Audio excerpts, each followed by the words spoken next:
Before you line up behind the Ukrainian government and Mr. Zelensky, you ought to know about the deep state's role in Ukraine. Stay tuned and I'll tell you more. Hey everybody, welcome to another episode of Behind the Deep State. I'm your host, Alex Newman. Last few weeks, we've been focusing on the Ukraine-Russia crisis.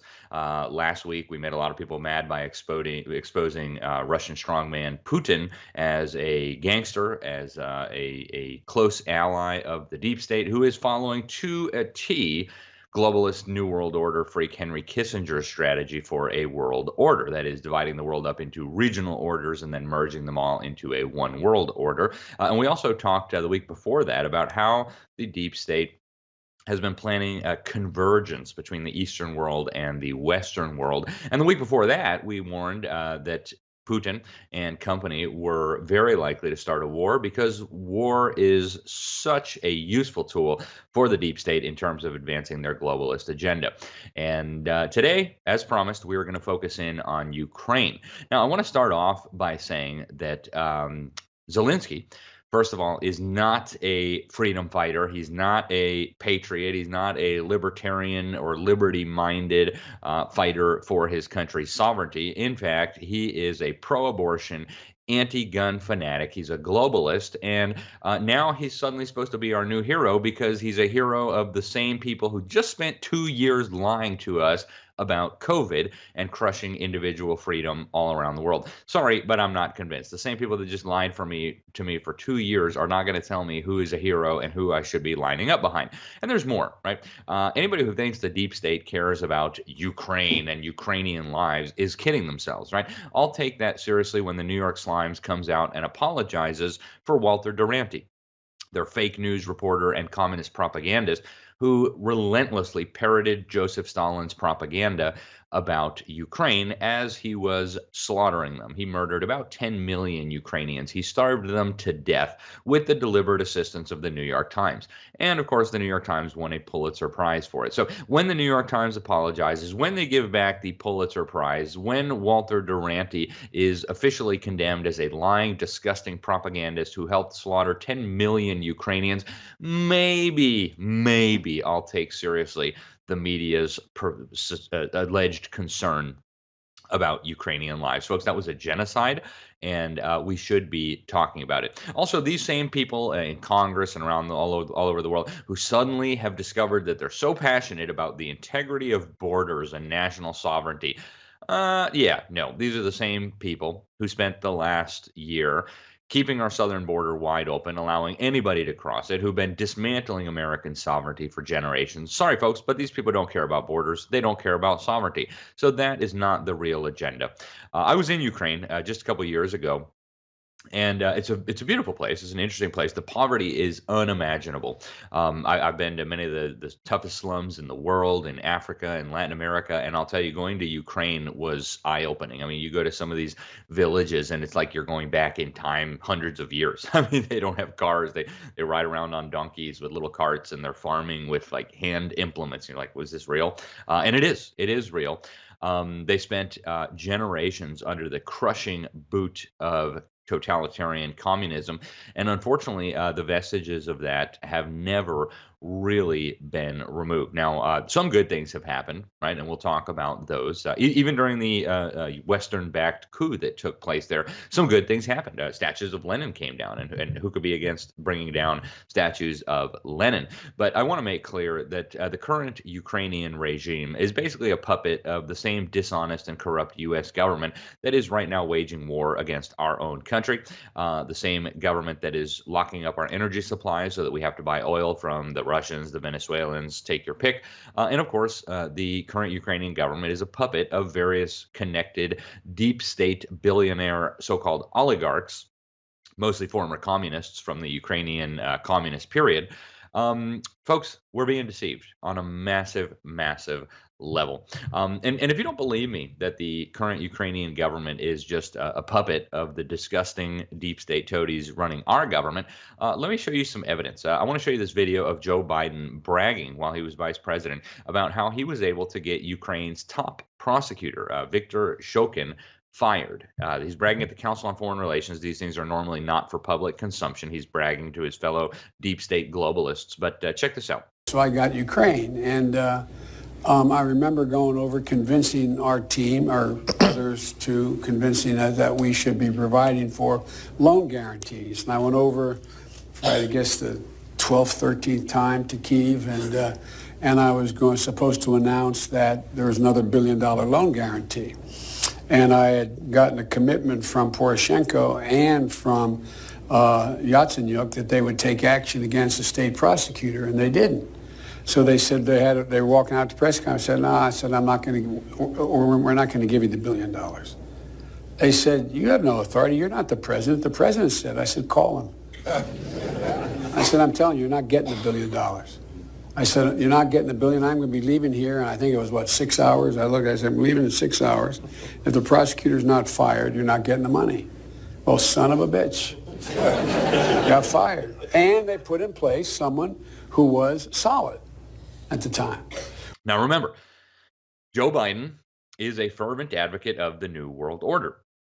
He actually wrote a piece in 1992 for the Wall Street Journal about how he learned to love the New World Order. So, folks, if Joe Biden is calling the shots in the Ukrainian government, as he was back then, do you really think that this government is friendly to liberty? Do you think this government is friendly to Christianity, to Western values? Of course not, right? And I want to make clear here, too, I don't know if you paid close attention to that clip, but Joe Biden clearly implicated Barack Hussein Obama in this criminal conspiracy. Right?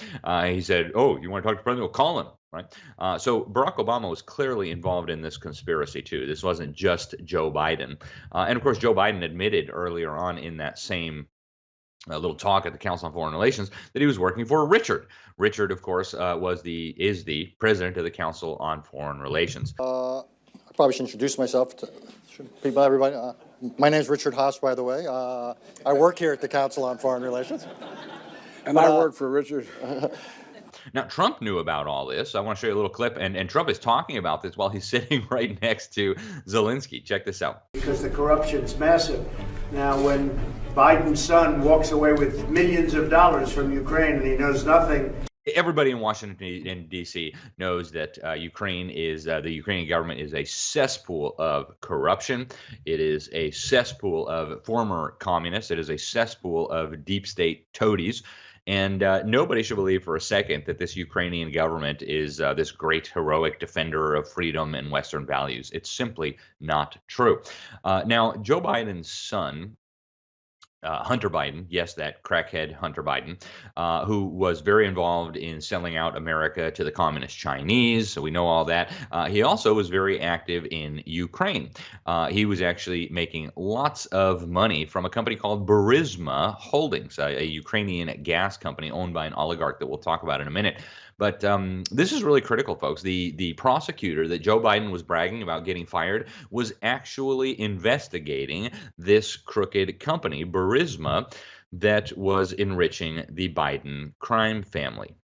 Yes, you heard me correct. In fact, after the prosecutor was fired, the prosecutor filed a federal complaint here with authorities in the United States asking that these people be held accountable and that they be charged with a crime. But of course, Hunter Biden was really just the tip of the iceberg when it comes to the corruption involving America's deep state elite families. Former Secretary of State John Kerry's stepson, Chris Heinz, was actually a business partner of Hunter Biden, the crackhead. Now, business partner in the world of the elite doesn't mean what we think it does, right? It's not that these people are out there producing goods and services that are useful in the marketplace at prices better than their competitors.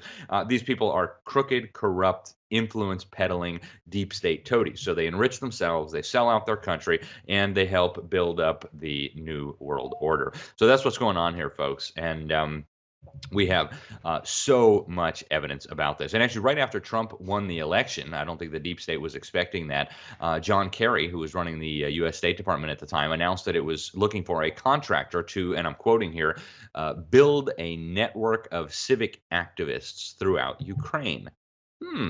That's interesting. And folks, again, we're just talking the tip of the iceberg here. The head of the House Intelligence Committee, the chairman there, Representative Adam Schiff, yes, the guy who was sleeping with a communist Chinese spy while he was running the House Intelligence Committee, he actually benefited from a 2013 fundraiser thrown in his honor by a Ukrainian oligarch, a billionaire by the name of Igor Pasternak. He is, of course, a Soviet arms dealer, and he has been very active in influencing American politics, and he's been one of the leading advocates for this militaristic approach to Ukraine. Now, don't think I'm just picking on Democrats. I'm not. There is plenty of corruption to go around on the Rhino side, on the Republican side as well. Plenty of corrupt Ukrainian money to go around. How about former White House National Security Advisor John Bolton, the neoconservative member of the Council on Foreign Relations? He pocketed a cool $115,000 from a Ukrainian steel oligarch, Viktor Pinchuk. This guy's got a foundation. And this was shortly before he entered the Donald Trump administration as national security advisor. And incidentally, it was covered by the Washington Compost. Also, incidentally, that same oligarch, Pinchuk, has given more than $10 million in donations to the Clinton Foundation. He's also a very close ally of billionaire globalist oligarch George Soros, and even the Rothschild banking dynasty that first gave Soros his startup money for his quantum fund, and obviously gave him some of the financial intelligence that enabled him to make outrageous returns. And of course, if you don't think George Soros is making money through insider trading, you're not paying attention. He's been convicted of insider trading. So that's where he is making all this money from. He's not just an incredibly smart businessman. He is a crook. Also, incidentally, Pinchuk, the Ukrainian oligarch that was showering money on John Bolton and on the Clintons, he also just so happens to be connected to a bunch of Russian billionaire oligarchs who just so happen to be very close to Russian strongman Vladimir Putin. And he just so happens to be a major player in the globalist World Economic Forum, pushing the Great Reset. Folks, the level of corruption in Ukraine is outrageous. It is basically a deep state money laundering operation.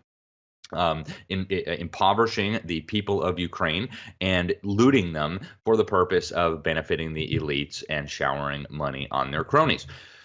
These same criminals behind the Hunter Biden Burisma fiasco are also the same criminals behind Mr. Zelensky, the president of Ukraine. Consider this, right? Well, the oligarch who actually owns Burisma or owned Burisma, Ihor Kolomoisky, after the coup, he was appointed the governor of Dnipropetrovsk, a very critical Ukrainian city that during Soviet times was known as a military center. You couldn't go in or out without special permission. And according to the Anti-Corruption Action Center, Kolomoisky actually owned Burisma. He owned several other Ukrainian gas companies as well through offshore entities in the British Virgin Islands, in Cyprus. His net worth, the estimates, and nobody really knows because these people hide their money in all these shell companies and all these special jurisdictions, but the estimates of his net worth are in the billions. He also just so happened to own the media company that made Zelensky famous. Imagine all these coincidences. It's just incredible. I mean, nothing to see here, folks, right?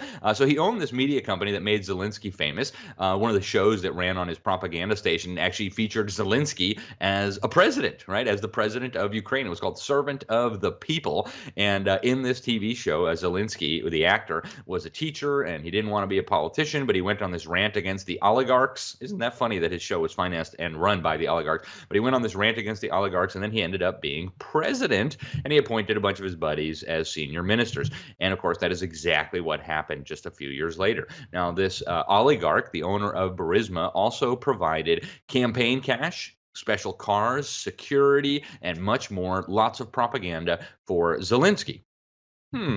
What do you suppose the odds of that are, folks? Zelensky, of course, also has his own offshore companies. He's got a 15-room villa in Tuscany. Folks, these people are robbing you, they're looting you, and they're playing you for a fool. Ihor Kolomoisky also helped bankroll Zelensky's new political party, that he helped elect dozens of members of parliament as part of Zelensky's new party, even as he was jetting back and forth between Switzerland and Israel and traveling around the world, spending his ridiculously ill-gotten gains. He's also, this is really interesting, he's also a leading financier of the infamous Azov Battalion. Yes, that's the militia that openly flies Nazi symbols and swastikas and other Nazi insignia as they shell civilians in the Russian-speaking eastern portions of Ukraine, some of which broke off after the 2014 coup led by deep state toadies in the West and their agents in Ukraine. Kolomoisky's militias are all over the place. They're killing civilians. They're using indiscriminate shelling. And that's according to establishment-funded, deep state-controlled human rights organizations. Check this out from Human Rights Watch. И это вот ракет, который попал, да? Да.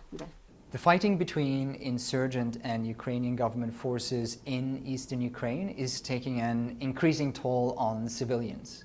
Unguided rockets, apparently launched by Ukrainian government forces, have killed at least 16 civilians and wounded many more in insurgent-controlled areas of eastern Ukraine. On July 12, for example, multiple rockets hit a residential area in western Donetsk called the Petrovsky district, killing 7 people, including 2 children. Ну, гул пошел. И пошел обстрел. Там уже, знаете, как-то было не до этого, потому что закрывались вот так вот. Прятались, на пол падали, потому что все это дрожит, стекла эти летят, сыпятся на нас. In another attack the same day, multiple rockets hit another residential area just outside of Donetsk, killing 6 civilians.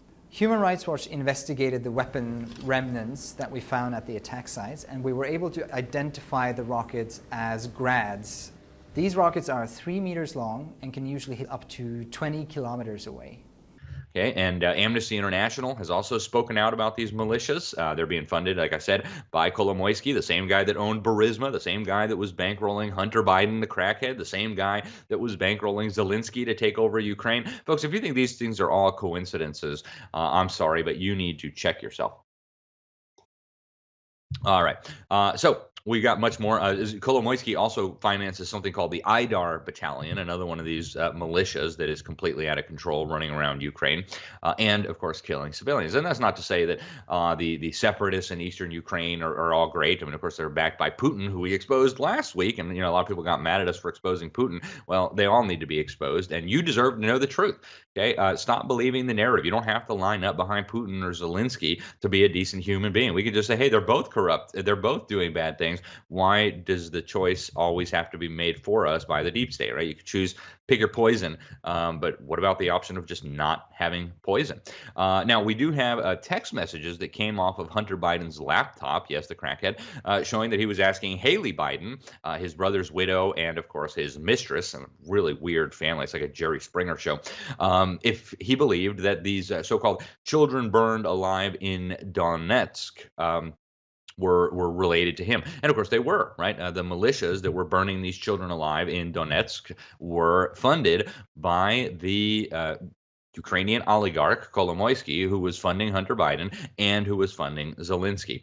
Kolomoisky also had a company, a bank called Privat Bank, and this collapsed amid accusations of fraud and embezzlement. They ended up sticking taxpayers in the United States and Europe with the bill, billions of dollars, over $5 billion worth of bills for this bailout. And of course, Kolomoisky just laundered all that money and bought some nice properties all over the world. And pretty amazing, guys, what's going on here. Now, I want to talk about what happened in 2014. We did some great coverage of this over at the New American. My friend and colleague, William F. Jasper, I think did some of the most important reporting in the world on this. But for those who have very short memories, there was a violent coup in Ukraine in 2014, and it brought the current regime to power. Now, of course, they had an election, and there's technically a new figurehead for the regime, but it's really an extension of the same thing.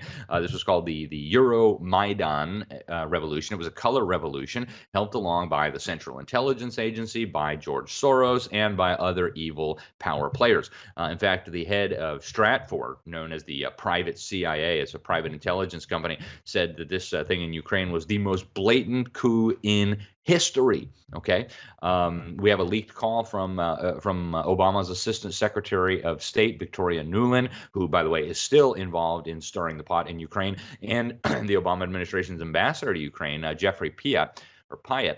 And this phone call, it ended up being leaked onto the internet. It exposed these two clowns conspiring to bring about regime change in Ukraine. So this was not an organic color revolution, that the people were just tired of the corrupt leader, and he was a corrupt leader, Yanukovych, the pro-Putin member of the Soviet Communist Party back when the Soviet Union was still around, a very nasty guy.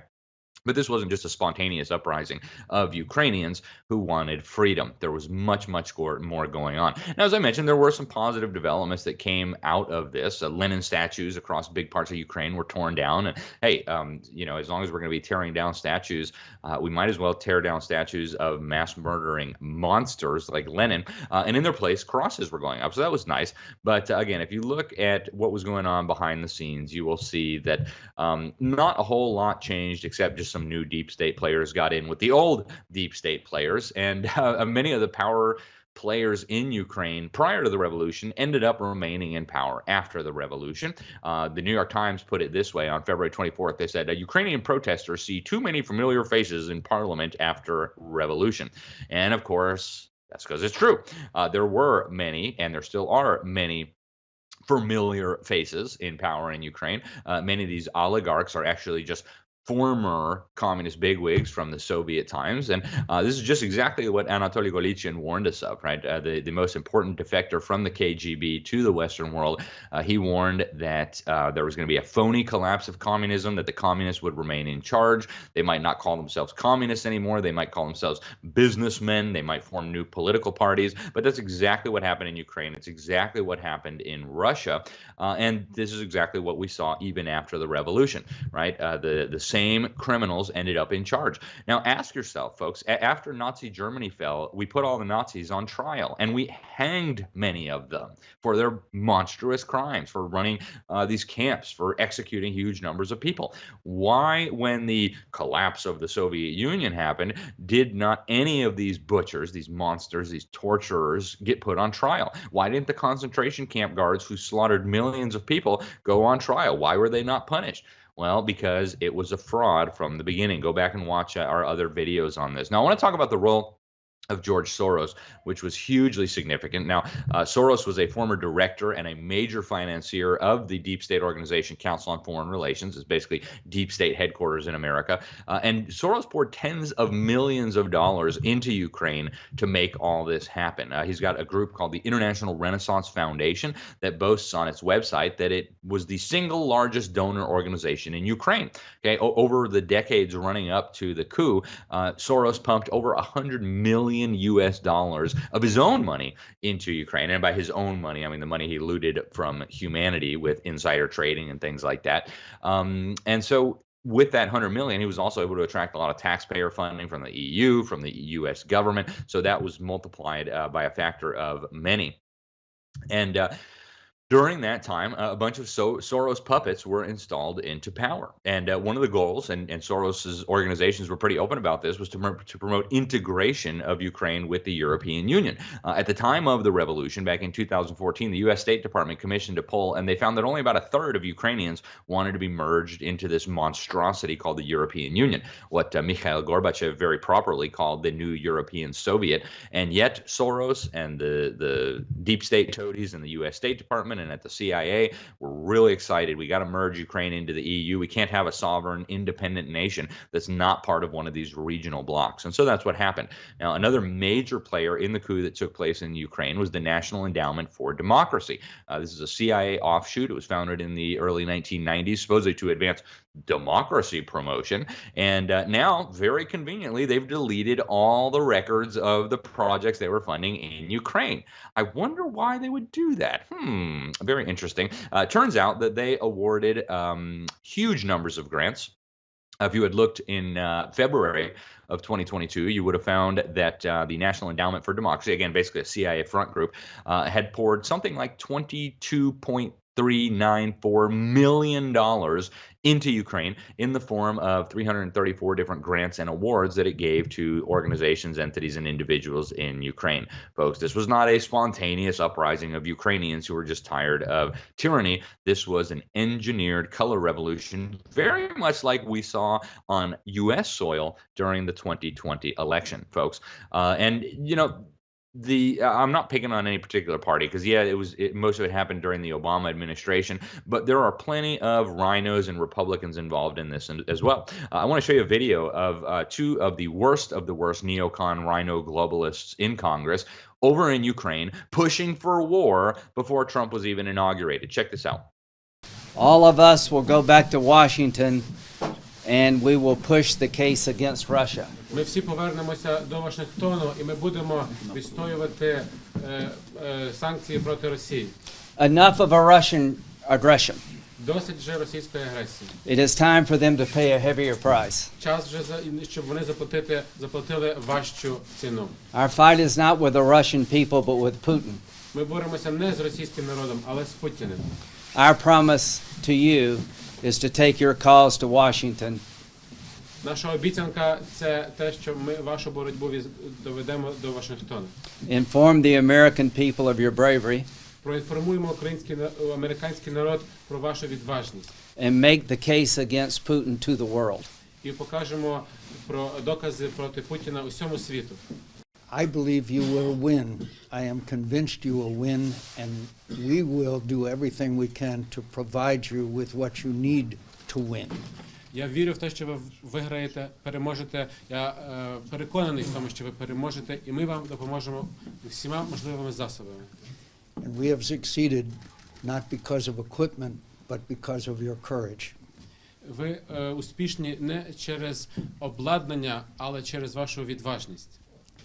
So I thank you, and the world is watching, and the world is watching because we cannot allow Vladimir Putin to succeed here, because if he succeeds here, he will succeed in other countries.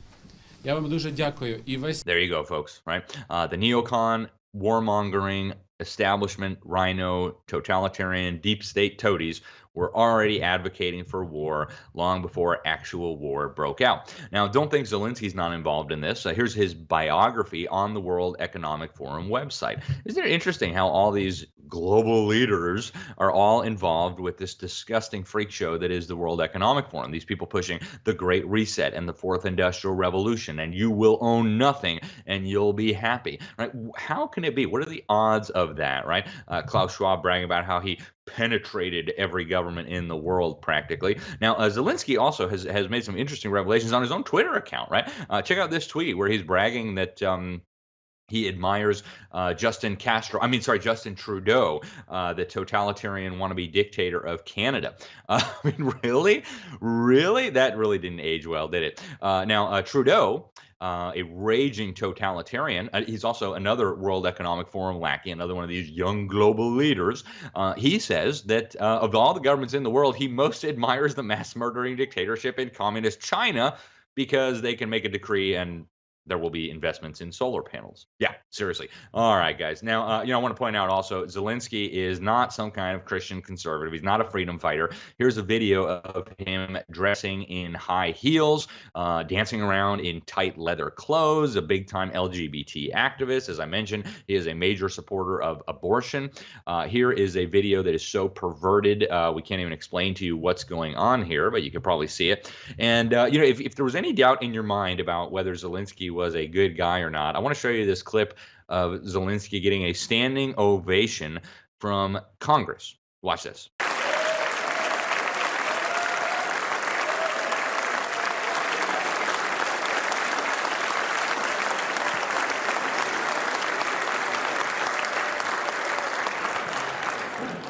All right, guys.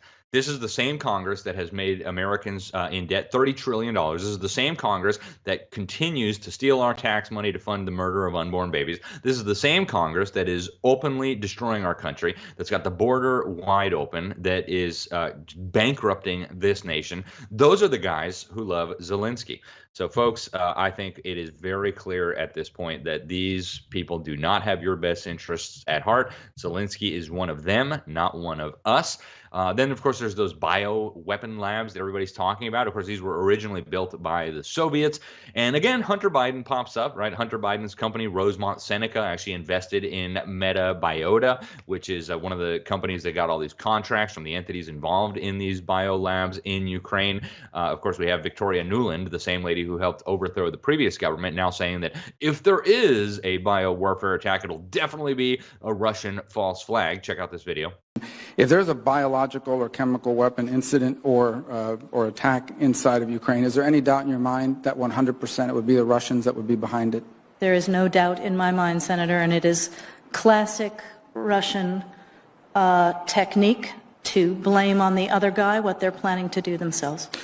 So if you believe Victoria Nuland, I don't know what to tell you. But all these warmongers that want to go to war in Ukraine, I say, hey, I'll be the first one to volunteer. I'll buy you a rifle. I'll buy you a plane ticket. You can fly right over there. And hey, knock yourself out, right? But leave the rest of us out of this, folks.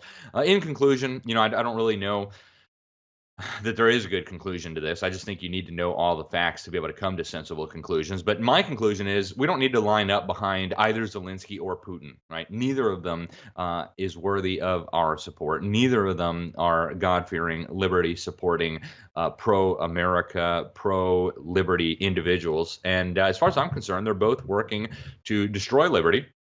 They're both working to advance the New World Order. And it just goes with what the Bible says, right? Put not your trust in princes. Zelensky's not going to save anybody. Putin's not going to save anybody. Folks, only God can save you. Now, before we go to fix all these other problems in other countries, we got to send weapons to them or intervene there or no-fly zone here. Why don't we worry about the problems in our country, the corrupt mafia that has been running the U.S. government? Right? Congressman Larry McDonald, Democrat from Georgia, whose plane was actually shot down by the Soviets, he had a great bill in Congress to start an investigation of the Council on Foreign Relations. I think that'd be a very good place to start. Before we go picking winners and losers, before we go defending this country or opposing that country or starting a war or World War III, why don't we clean out the mess here in our country, the very same so-called foreign policy establishment that has put us and the Ukrainians and the Russians into this giant mess. And don't forget, folks, don't forget, Ukraine would not be in this situation if it hadn't have been for the Clinton crime family. Clinton administration back in the 1990s told the Ukrainians to give up all their nuclear weapons and America will protect you. Yeah, well, that's what a promise from the U.S. government is worth, folks. Don't trust the U.S. government. Don't trust Zelensky and don't trust Putin.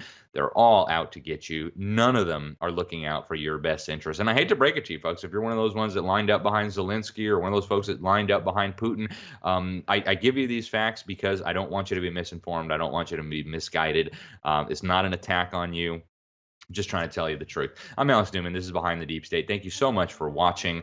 Stay tuned. We'll be back with more next week. Until then, God bless you all. If you enjoyed this video, please make sure to subscribe, hit like, hit that little bell so that you'll be notified whenever we post new videos. And also, please make sure to share this video with your friends. Email is a great way to do it. Remember, there are powerful forces working to steal our freedom and destroy our country. We need to work together, expose those behind the deep state. Otherwise, you can kiss your liberties goodbye.